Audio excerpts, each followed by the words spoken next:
Welcome to Proof of PR, your passport to the world of public relations for teams building on-chain. I'm your host, Kelly Weaver, CEO of Melrose PR, a leading provider of crypto communications and PR strategy, and founder of BITWIRE, the modern newswire reimagined for today's comms professionals. Get ready for an inside look into the future of finance, technology, and entrepreneurship from those driving innovation in our space. Join us as we learn how they generate headlines, cut through the noise, and grow their brand awareness through media placements, press mentions, and thought leadership. These are the stories behind their success. This is Proof of PR.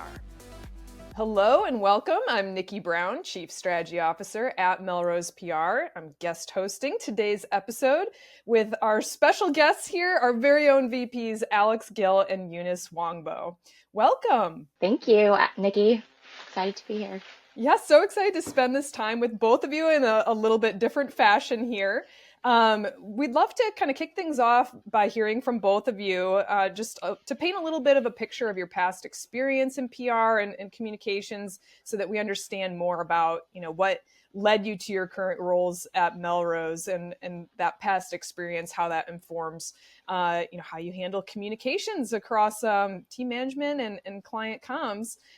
So Eunice, if you want to sort of kick things off for us here, that would be great. Yeah, sure. So I've spent my entire working life working in some aspect of publicity, media relations, executive comms, integrated comms. I'm based here in LA, so like a lot of Angelinos, I started out in entertainment, but I pivoted to tech in my late 20s when I had co-founded a machine learning startup, a little bit ahead of its time, but it really kind of ignited a personal career passion for tech.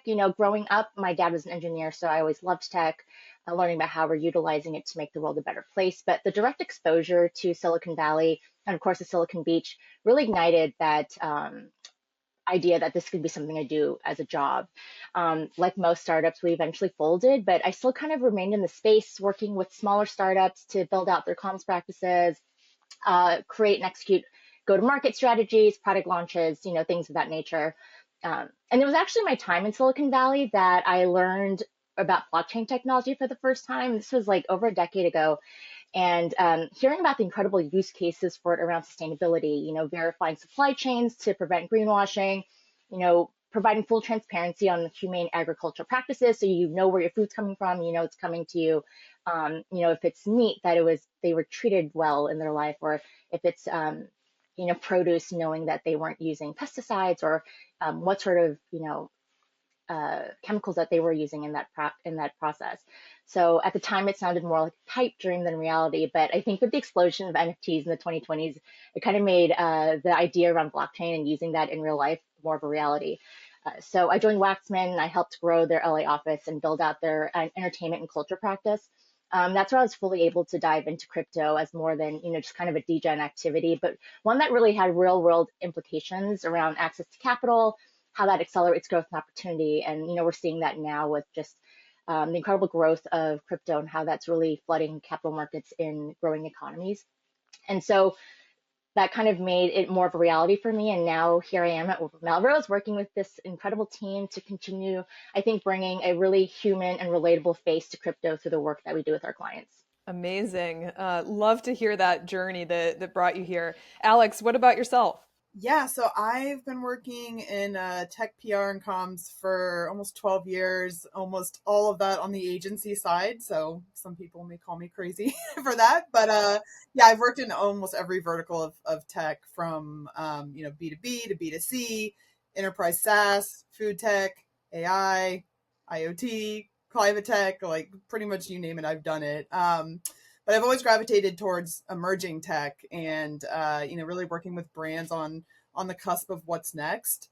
And so in 2021, when I was at Red Lorry, Yale Lorry, I began working with several Web3 clients and was then eventually given the role of head of emerging tech, where I oversaw client success and strategy.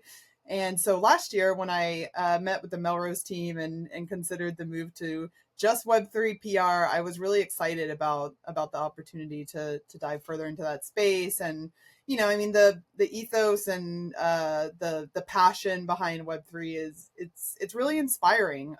So it's been fun to fall down the rabbit hole a bit more, so to speak. And I've been to lots of like industry events already. I was actually at Permissionless this week, which was great. And yeah, I'm excited to be joining the SheFi Scholar program this summer to connect with and learn from women in Web3. So yeah, it's been a great journey diving deeper into Web3, and I'm excited about what's next. Fantastic. Alex, given all your past experience across various agencies and supporting clients in these different industries, curious to hear more. What have you noticed about, the key differences when it comes to PR support compared to these different industries now that, you're entirely focused in Web3?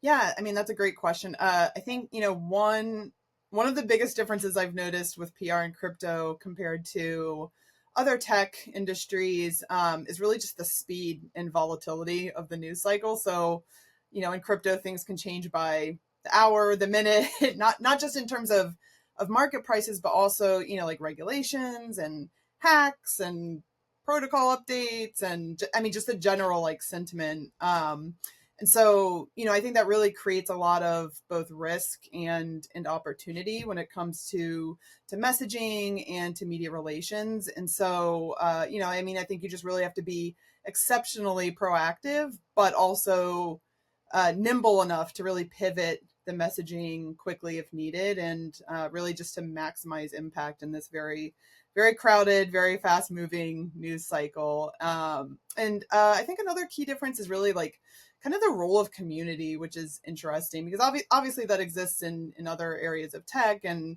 but in traditional tech or more of like a B2B or I guess even B2C, like you might be a little bit more focused on media and analysts and customer acquisition solely. But in crypto, the community often really is the audience. And so, they're very highly engaged and skeptical and savvy. And so I think that thought leadership has to be even more kind of transparent and also pretty values driven and obviously not promotional. No thought leadership should be. But yeah, I mean, I think a lot of those fundamentals they're the same as other tech PR, but I think crypto PR, especially, this year, the way that the news cycle has been, it just requires those like faster reflexes and perhaps a little bit more like technical understanding on our end too as PR folks, and really just like a higher bar for credibility for clients too.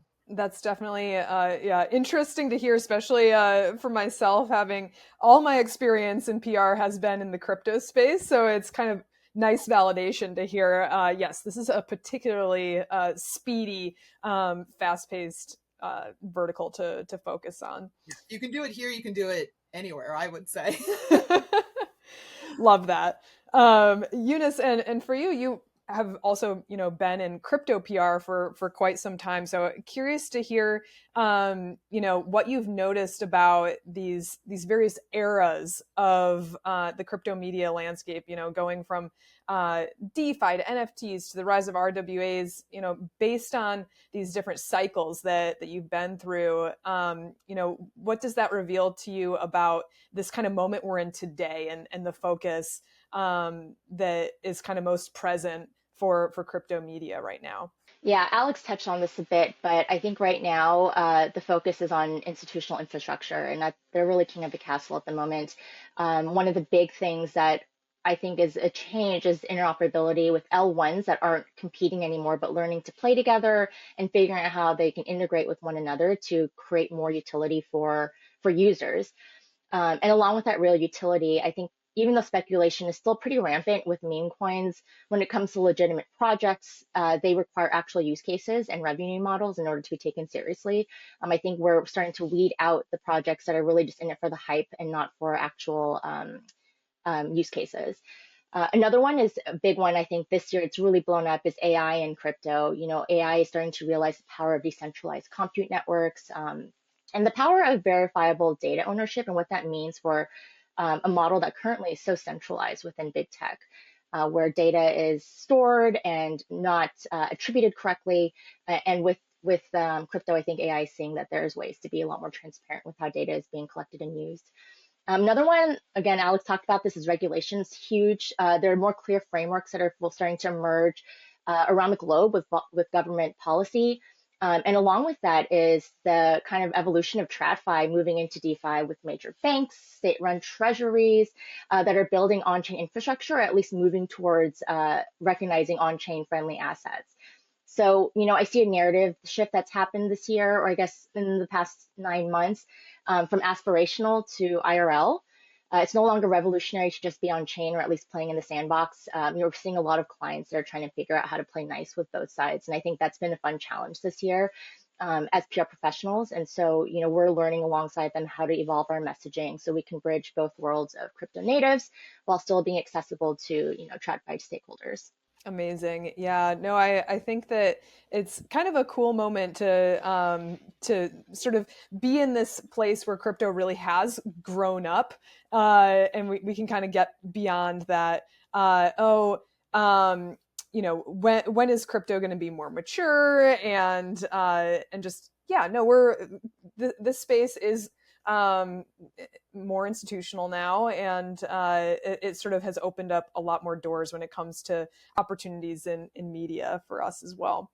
Yeah, I mean, I would say even 2 years ago, we were still just kind of running around like chickens with our heads cut off. We're trying to figure out where is this space going to go and how do we make sure that we are messaging things the correct way. I think one of the biggest hurdles when, especially in the NFT era, was figuring out how do we tell stories about our clients that a regular consumer can understand.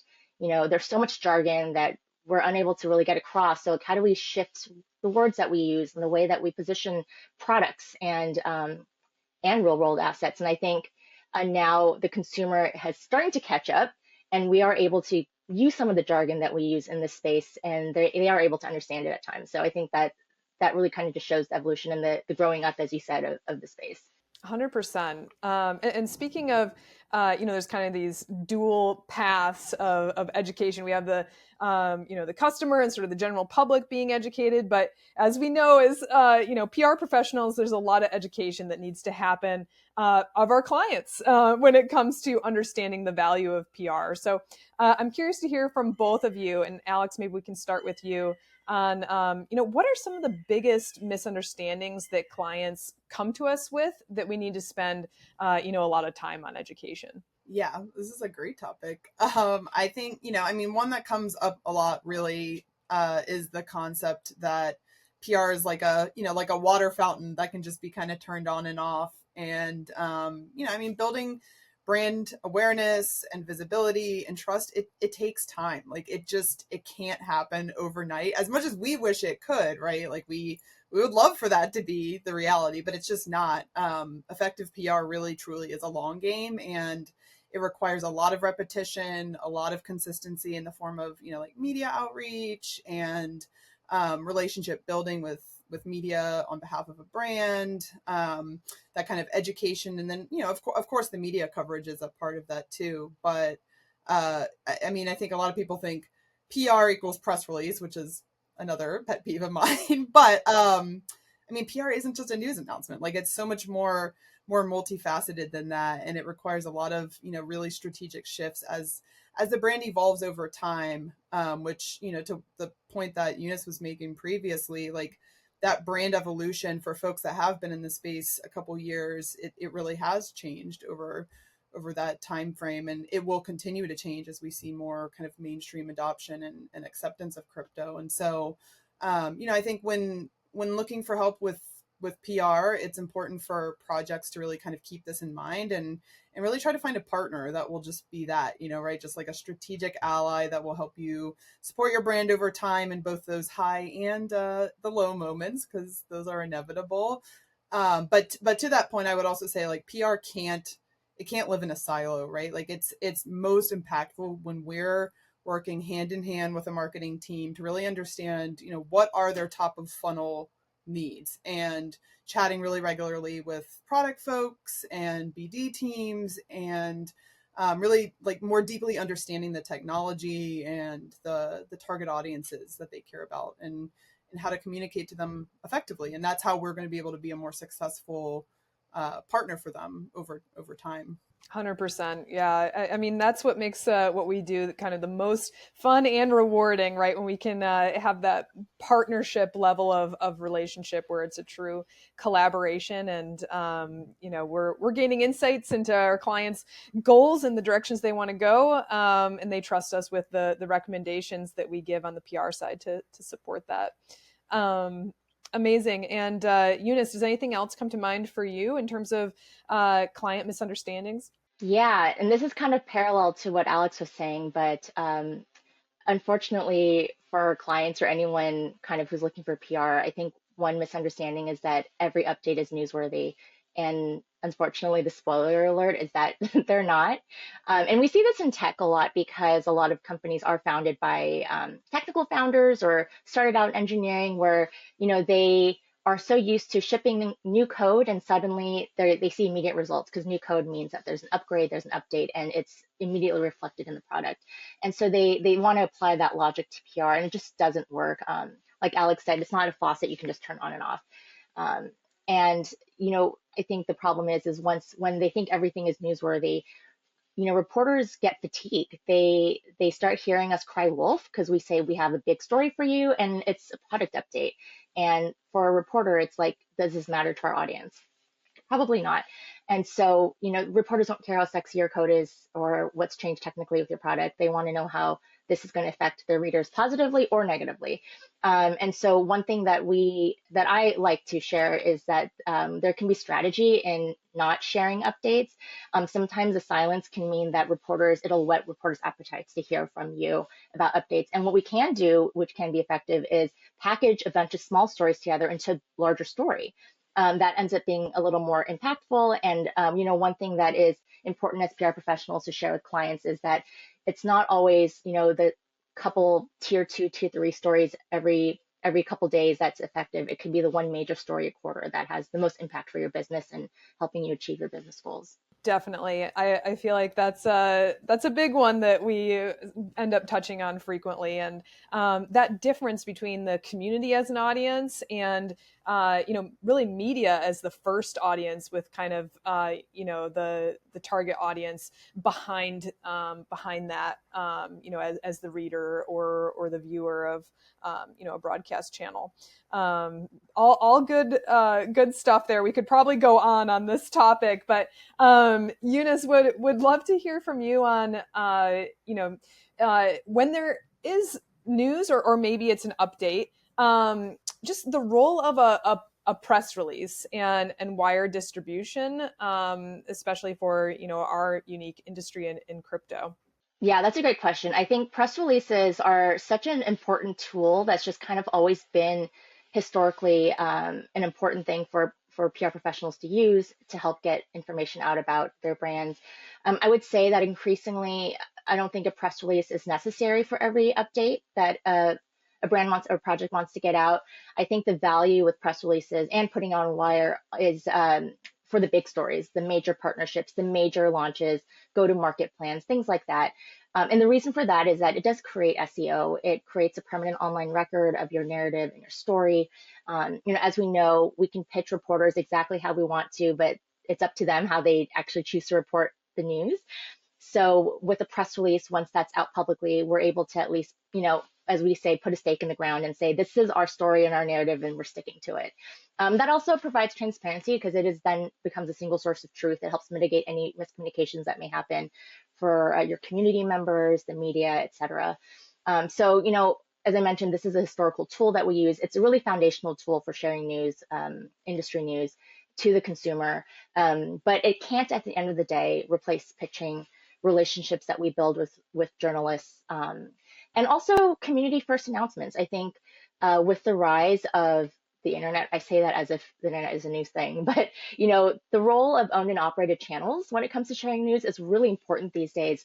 And your community wants to know the news that you're sharing all the time, but maybe the media doesn't need to know it. So, when you're sharing an update that helps streamline work that maybe is happening on a test net or that's private, or maybe just a whitelisted test net, that's something that you'd want to share, not necessarily through a press release, but through an owned and operated channel like a blog, a Discord, or a thread on X. So yeah, I think that's that's the role of PR, press releases these days in PR, especially in crypto. Awesome. Yeah, I love how you described it as a press release as a tool. I think that's so true. With the end goal, of course, being PR professionals, being earned media if it is a newsworthy announcement, but also, yeah, just benefiting from that SEO advantage.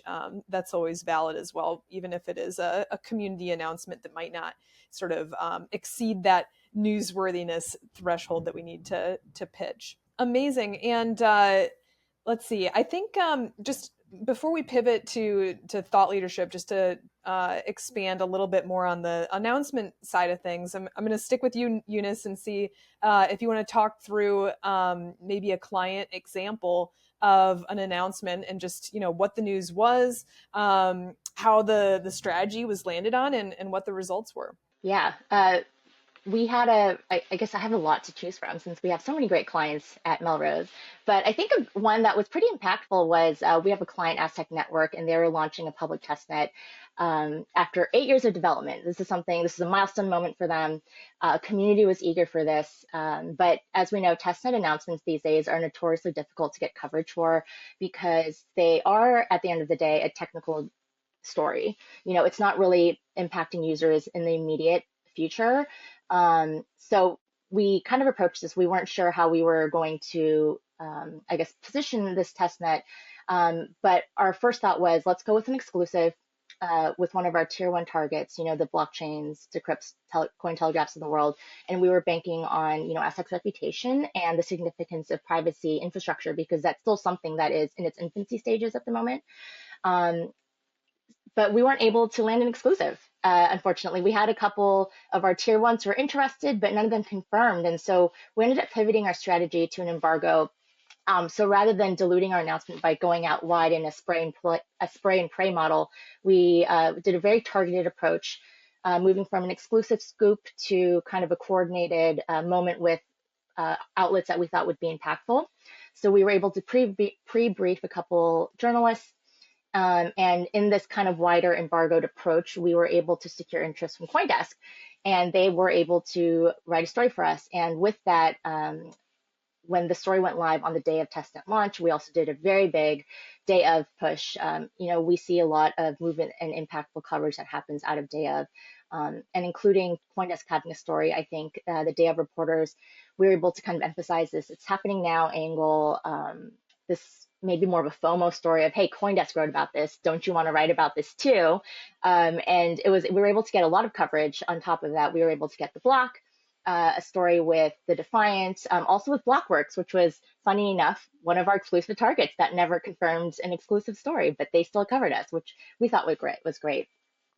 And so I think the reason why this worked was because, even though this was an 8-year wait, I think a lot of people would have been like, well, why did it take so long?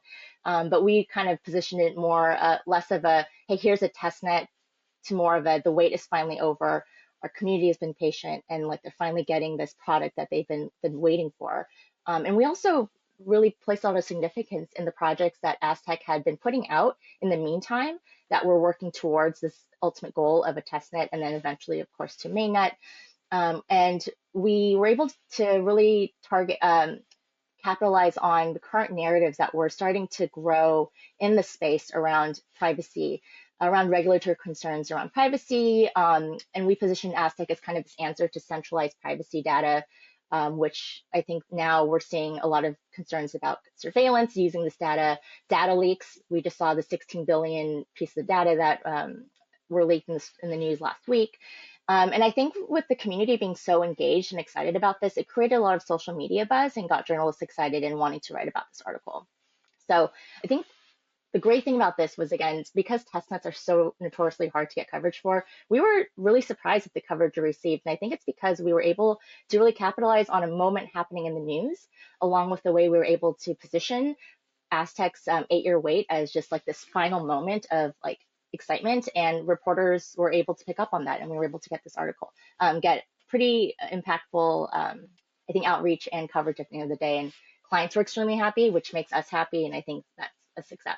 Are you tired of wrestling with outdated newswire tools that waste your time and budget? Meet BITWIRE, your news amplified. Sharing your news should be the most celebrated moment in business. As communications professionals and founders, you deserve better than clunky interfaces and confusing pricing models. That's why we've reimagined the newswire for today's PR landscape. With BITWIRE, our AI-assisted tool turns 30 minutes of data entry into less than 5.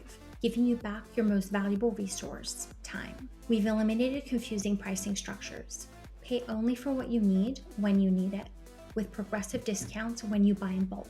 Most importantly, we ensure your news reaches premium publishers who matter to your audience, generating high-quality, shareable links that deliver real results. Created by PR professionals who've been there, done that, BITWIRE solves the problems you actually face. And our dedicated support team is ready to assist, even on Mondays. Visit bitwire.com today and discover how the modern newswire can transform your communication strategy and give you your time and sanity back. BITWIRE, your news amplified. Love that. And that's a nice shout out for our client Aztec.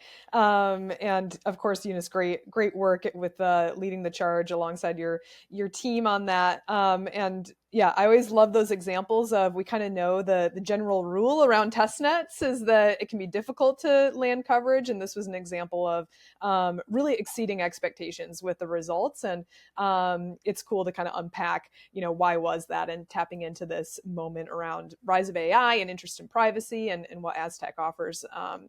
Yeah, all really interesting. Let's pivot a little bit to discuss thought leadership. And Alex, would love to hear from you, and maybe if you wouldn't mind sharing an example from one of the accounts that you've worked on of how we've really, built the profile of maybe a particular thought leader or kind of roster of thought leaders on a team. Yeah, definitely. I mean, I love this topic. I love thought leadership. It's definitely one of the focus areas I've really always kind of worked on in my career. But one of the campaigns I'm really proud of from the past year at Melrose has been our thought leadership work with Centrifuge. So for some context, Centrifuge is a leading platform for tokenized financial products, and they came to us initially, looking to kind of elevate their brand and executive visibility in a very, very crowded market. Obviously, RWAs, tokenization, super hot right now. And I mean, it was even 6 months ago, it was starting to kind of ramp up. So yeah, I mean, we kicked things off with some strong early momentum. We had, I think it was like 8 pieces of coverage in the first month. And so we're excited about that. But, as I mentioned, the news cycle, we kind of saw a much bigger opportunity. So the crypto regulation narrative was really heating up, especially at the beginning of this year. And Centrifuge had a really credible and kind of unique perspective to offer, especially around those, the real world assets and compliance and tokenization. And so so we built a campaign really kind of around, I would say, 3 core pillars. So the first was the relevance. Obviously, we aligned the commentary that we were submitting on behalf of them with this breaking news and broader trends in crypto regulation and institutional adoption. And then we were also, kind of secondly focused on their authority. So we focused on elevating 2 key spokespeople. It was CEO Baji Illuminati. She had kind of the visionary angle, the DeFi, TradFi angle, and Centrifuge's general counsel, Eli Cohen, and he, brings many years of legal and policy perspective and really has a close eye on everything going on in that world. So, we really leveraged their experience to then amplify. So we were executing really a steady drumbeat of rapid response pitching as things were happening in the news, and also taking a proactive media kind of engagement approach as well, to make sure that even if there wasn't something happening that week in the news, that we could tie some commentary around, we were going out there and helping to form the narrative ourselves too. So I would say we set some pretty ambitious goals for the first 6 months with Centrifuge. We were trying to have at least 25 pieces of thought leadership coverage. We wanted to boost their share of voice against competitors, and obviously getting Baji and Eli into a majority of the coverage to really build their profile and position them correctly. So what we saw in the first 6 months was 90 media hits, which was awesome. And that was across like top tier outlets and mainstream and crypto. Like, we had CNBC, The Street, Axios, Cointelegraph, Defiant, and we more than doubled our share of voice target, which was really exciting because that's really hard to do, especially in just 6 months. And we were happy to see that we also had these spokespeople in 2/3 of the coverage, which is great. So it really helped us position Centrifuge as really that kind of leader in the tokenization space, and especially around regulation and some of these institutional trends. And now we're continuing to see that escalate too. So I think, at the end of the day, we were really successful because we kept a close eye on the news cycle. We really understood the opportunities for Centrifuge and their spokespeople and their backgrounds and how to like position them correctly. And then also just really the consistency, right? Like consistently making sure that, like I mentioned before, even if there wasn't something going on in the news, we were helping shape that kind of narrative ourselves and really drive things forward, which is a really important tactic to take in thought leadership, is not just waiting around for things to kind of fall in your lap, but really proactively going out there and really letting media know, hey, you guys aren't talking about this topic yet, or maybe you have talked about it, but here's what you might be missing. And so that opportunity really is a sweet spot, I would say, for developing thought leadership and building that kind of profile over time. Amazing. Congratulations. That's extremely impressive to generate that number of, pieces of coverage in such a short time period. And I feel like that's a good example of this kind of winning recipe of having a really, charismatic and, expert CEO plus someone on the legal side. That's always great to have at our disposal as comms professionals. And Alex, just to kind of maybe pivot to another hot topic that we've been exploring a lot on this season of Proof of PR. Curious to get your thoughts on the use of AI and the best way that comms professionals in our industry should be leveraging this tool. Yeah, this is definitely a very hot topic. I think, there are a lot of ways to use AI to help make workflows like pitching and generating ideas and inspiration for content. Like, that's all great. I would say the key word there is inspiration, right? Like, we shouldn't be using it verbatim. I think it is really important to use it as a tool. It's super helpful for like research and things of that nature. And it has really been a game changer in a lot of those ways. While I think AI has really, really come a long way, even honestly in like the last couple of years, in terms of being able to write like a human, there's still just a lot of like tonal nuance and understanding. I think at the end of the day, like only a human can really bring to the table. I know a lot of people have very differing opinions on that, but that's mine. There are also like a lot of editorial standards now and expectations being developed on the media side that, for comms professionals, that's really important for us to be aware of and understand, kind of how media are thinking about ethically and from an editorial standpoint, how to use AI. And I would say, one other kind of perspective on AI really is like how it's changing media as a whole, right? So, it's obviously very important for us as comms pros to understand that, but also be able to develop strategies and advise clients on it. So, for example, there's been a lot of conversation now about this like shift of SEO to AIO and really like these changes in how people are searching for and finding information. People are moving to search in LLMs first versus a search engine. And that is a huge shift culturally. And I think, these LLMs, what they do and what we've learned from Google and, all basically everyone is kind of chiming in to confirm this now. The LLMs are surfacing and citing articles from from publicly available, so not behind paywalls, which is, I think, a concern for the media industry. And also from vetted sources that are really directly related to the topics that they're being asked about. So that means that if you're not publishing, as a brand, thought leadership or news coverage that LLMs can reference, your brand or that perspective might be completely absent from how people are really discovering and understanding your space and coming across your brand. So I think that also really kind of highlights the importance of, I mean, look, everybody wants to get in Wall Street Journal, everybody wants to get in Bloomberg, and those are really important still, I think, for reputation and the like. But honestly, at the end of the day, what we're learning is like you are likely to get more visibility from your target audiences from these vertical publications and these industry, crypto industry, for example, publications. And so don't discount that, right? It's like make sure that you have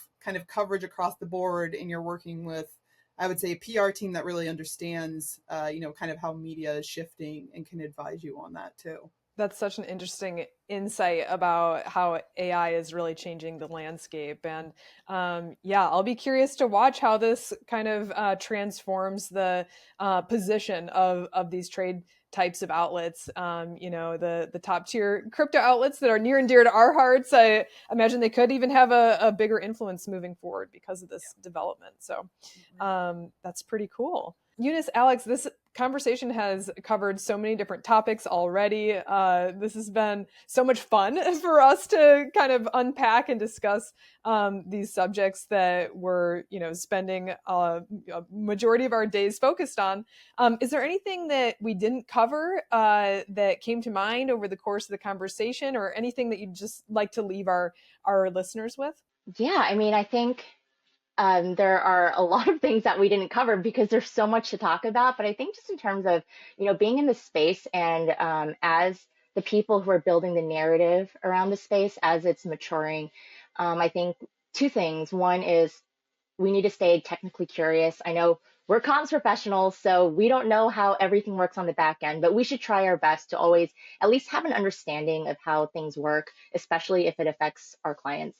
And, if that means subscribing to some newsletters to just get a better idea of what's happening and how technology is evolving in the space. Even if we don't know how to write AI code, we should at least know how it works in some respect.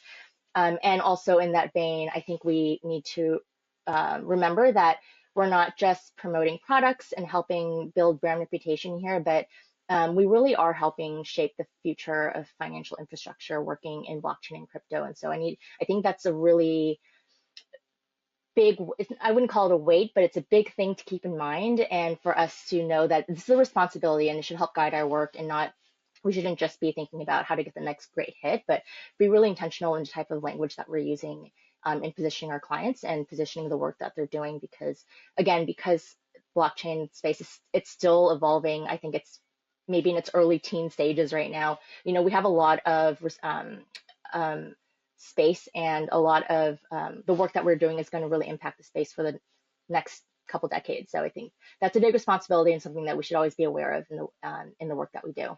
I love that reminder. You never know when, an article that our clients featured in, or, a broadcast interview or a podcast could be someone's first sort of experience with crypto. So that is kind of a responsibility, as you mentioned, to ensure that we're always basing, our support that we're lending our clients in fact, in reality, and really helping to tell that story in the best way possible. Alex, any thoughts come to mind for you?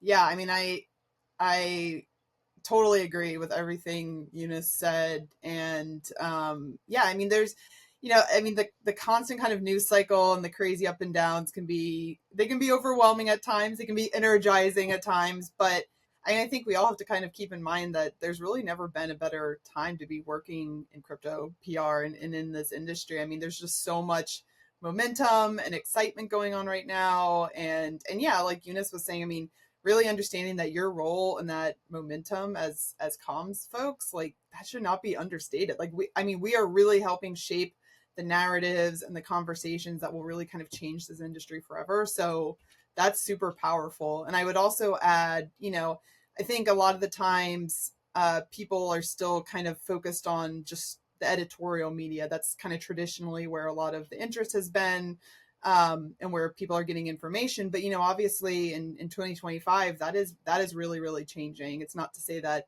editorial media is not important and is necessarily going anywhere quite yet. But honestly, I mean, almost every tech publication out there now has, at least one newsletter, if not an entire series of newsletters. And that's where they are seeing a lot of engagement and interest and viewership. And a lot of them are kind of going all in on that. And so thinking about things like newsletters and Substacks, and also, obviously we've talked about podcasts. We're on a podcast, like that kind of non-traditional media is actually kind of the future of media. And so I think as PR professionals, we really have to deeply understand that and lean into that instead of being scared of it. Change is always a little scary, but let's keep leaning into it and seeing what we can do. And that's how we're all going to kind of evolve and get better and do better for our clients and the folks that we're working with.